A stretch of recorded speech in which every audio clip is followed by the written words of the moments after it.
Auzubillahiminash-shaytanir-rajim. Bismillahir-rahmanir-rahim. Assalamu alaikum dear students. How are you all? I hope you will be very good. Welcome to my YouTube channel. Students, आज हम बात करेंगे book art craft and calligraphy मतलब education 403 जो है उसके lectures हम cover करेंगे इंशाल्लाह। मैं आपको अच्छे तरीके से जो है वो इसको पढ़ाने और समझाने की कोशिश करूँगा। स्टूडेंट सबसे पहले पता होना चाहिए कि आर्ट क्या चीज़ है। देखिए, आर्ट जो है एक ऐसा सब्जेक्ट है, एक ऐसा कह सकते हैं कि वो एक मजमून है जिसके अंदर इंसान जो है अपने तख़य्युलात जो है उसके अंदर आ जाते हैं। फिर इंसान की जो ज़हनी कैफ़ियत हैं, इंसान की जो अंदर की कैफ़ियत हैं और इंसान मतलब कि यू कैन से डैट कि इंसान नेचर के साथ अटैच हो जाता है। ठीक है, मतलब फितरी तौर पर इंसान जो अंदर से है वो कितना जो है वो ख़ुद को एक्सप्रेस करता है। ठीक है, कितने तरीक़ों से एक्सप्रेस करता है, कैसे एक्सप्रेस करता है और उसके लिए वो मतलब कि क्या कर सकता है, ये आर्ट की डेफिनेशन के अंदर आ जाता है। ठीक है, इसके अंदर हम देखें तो स्टूडेंट आर्ट की अगर मैं डेफिनेशन को आपके सामने रखूं तो यू कैन से डैट के इट इज़ एन एक्सप्रेशन और application of human creative skills and imagination, you can say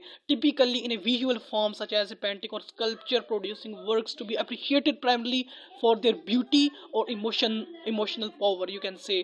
ठीक है, ये किस्म की इमोशनल पावर होती है एक इंसान की जो फितरी जो तख़य्युलात और उसके जो फितरी कैफियत होती है ना, उस चीज़ को हम क्या कहते हैं, उस चीज़ को हम आर्ट कहते हैं।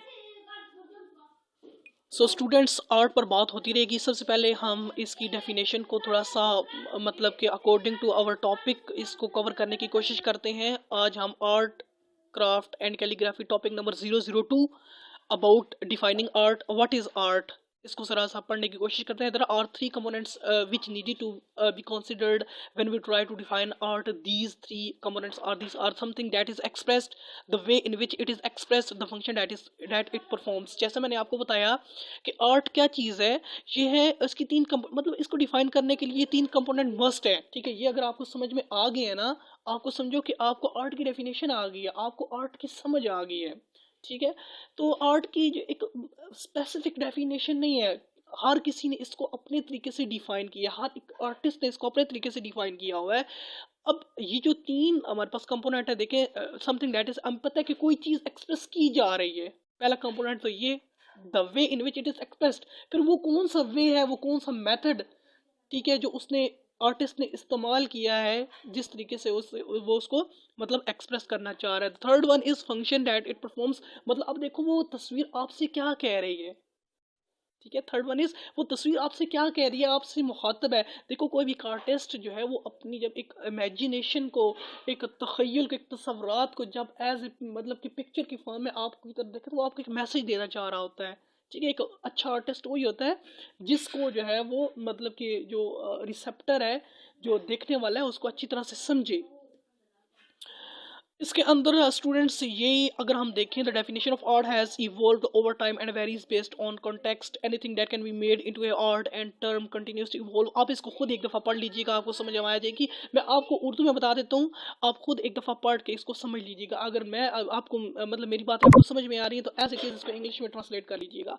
तो इसके अंदर ये आपको बताया जा रहा है कि ये art at its simplest is the form of, मतलब आर्ट क्या है, एक सिंपल फॉर्म है कम्युनिकेशन की। ठीक है, एक तो ये पॉइंट है, एक सिंपल फॉर्म है कम्युनिकेशन की। आपको एज ए जो है वो देखियो, आर्ट कोई भी है, आपका डांसिंग आर्ट है, आपका पेंटिंग आर्ट है।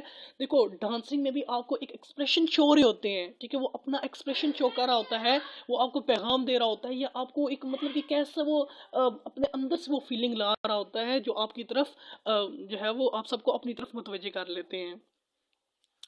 दूसरी बात ये कि स्टूडेंट्स इसके अंदर हम देखें तो ऐसा कोई ख़ास नहीं है।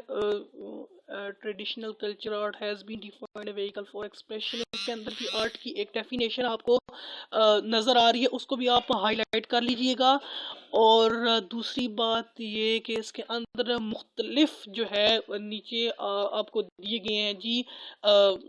After the recent recollection of definitions, some of histories greatest minds and philosopher define art as। अब देखो कुछ यहाँ पर फिलोसफर हैं, आर्टिस्ट हैं, जिनका जो स्टेटमेंट है अबाउट आर्ट वो क्या है वो जरा देख लेते हैं। Henry James says, Henry James जो है ये भी आर्टिस्ट है, इन्होंने क्या कहा था, ये कहते हैं कि we work in the dark, ठीक है, हम अंधेरे में काम करते हैं, we do what we can, ठीक है, हम वो करते हैं जो हम कर सकते हैं, we give what we have, हम वो देते हैं जो हम हमारे पास है, our doubt is our passion, हमारा जो शक है मतलब हमारा जो काम है, जो हमारे तखयलात हैं वो हमारा क्या है, वो हमारा पैशन है, our passion is our task, और यही हमारा काम है, ठीक है।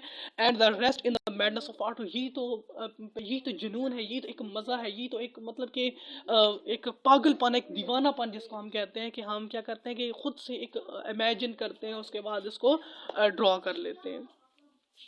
तो नेक्स्ट वो कहता है जी, नेक्स्ट हमारे पास आर्ट एंड कैलीग्राफी। अच्छा, नेक्स्ट वो कहता है कि आर्ट इज नॉट दैट, आप एक दफ़ा पढ़ लीजिएगा, मैं ओवरऑल इसका आपको आइडिया दे देता हूँ इसके अंदर वो क्या कह रहा है, ठीक है। ये वही बात कर रहा है कि आइडिया जो है मतलब कि आर्ट जो है एक मतलब कि किसी को ये नहीं कि किसी को खुश कर देना, किसी को झूठी खुशी दे देना, या किसी को मतलब कि किसी की मतलब फीलिंग चेंज कर लेना, या किसी को शेप दे देना, ये मतलब नहीं है, इसका मतलब ये नहीं है। इसका मतलब क्या है एक्चुअल में, आर्ट का मतलब क्या है, आर्ट किस लिए है, तो इट मीन्स ऑफ, इसका एक्चुअल मीनिंग यहाँ से है, आप एक दफ़ा पढ़ लीजिएगा आपको खुद ही पता चलेगा कि it is a means of union among men, joining them together in the same feeling and indispensable for the life, indispensable मतलब होता है important, अहम, for the life and progress towards well-being of individual of humanity, इंसानियत को बरकरार रखना, ठीक है, एक इंसानियत का सबक मिलता है, भाईचारे का सबक मिलता है इसके अंदर, ठीक है। आप इसको जो है वो इस तरह से आप समझे। तो इसके अलावा स्टूडेंट नेक्स्ट है ऑस्कर वाइल्ड बिलीव्स, मतलब ऑस्कर जो है वो एक अनदर आर्टिस्ट है, इसके मतलब इसके क्या ख्यालात हैं आर्ट के बारे में, इसने क्या कहा है। तो स्टूडेंट्स ऑस्कर वाइल्ड का ये कहना है कि art is a most intense mood off individualism for the world has known, मतलब ये एक इनफरादियत की फरादियत का मतलब कि शिद्दत का एक मतलब है मोड है, ठीक है, जिसे दुनिया जानती है, ठीक है। तो ये क्या है कि इनफरादियत का एक मतलब के मोड है, आप कह सकते हैं। इसके अलावा नीचे है हमारे पास फ्रांसिस फोर्ड कोपोला जो है, उन्होंने क्या कहा था, उन्होंने कहते हैं कि an essential element of any art is the risk, मतलब यहाँ पर आप देखें ना कि आर्ट क्या है, एक एसेंशियल एलिमेंट है, एक अहम आंसर है किस चीज़ का जी, रिस्क का। रिस्क है anything that you decide to do for a particular reason, ठीक है। If you don't take a risk then how are you going to make something really beautiful that has not been seen before, मतलब आप अगर risk ही नहीं लेंगे किसी चीज़ के लिए तो वो आप काम इतनी खूबसूरती से कैसे कर पाएंगे, ठीक है। I always like to say that cinema without risk is like having no sex and expecting to have a baby. आपको समझ तो आ गई होगी, मेरे ख्याल में एक्सप्लेन करने की ज़रूरत नहीं है। नेक्स्ट हमारे पास है जी आर्ट क्राफ्ट एंड कैलीग्राफी के अंदर जो है माइकल एंग्लियो पिस्टोलिटो, इन्होंने क्या कहा था इसके बारे में, तो वो मेन पॉइंट में बता देता हूँ। उन्होंने कहा था the artist must be sponsor of thoughts in whatever endeavour people take out at every level. वो कहता है कि आर्ट सिर्फ ये नहीं है कि हमने तस्वीरें बनाई, हमने चीज़ें तखयलात अपने जाहिर किए, एक्सप्रेस किए, तो आप उनको उठा के म्यूजियम या गैलरी में रख दें, ये इंपॉर्टेंट पॉइंट है। आप गैलरी में रख दें, इसका मतलब ये नहीं है, इसका मतलब ये है कि हमने जो उनको मतलब कि इसको एक्सप्रेस करना चाहिए, इसका मतलब कि इसका आम हो जाना चाहिए कि जो भी इस दुनिया में हो रहा है, जो कुछ भी हो रहा है, कि हम अपना इसके अंदर बहुत ही ज़्यादा अहम किरदार अदा कर रहे हैं, तो ये चीज़ दुनिया के सामने आनी चाहिए, इस चीज़ को समझना चाहिए, ठीक है। ये हमारे पास था माइकल एंग्लियो पिस्टोलिटो का कंसेप्ट।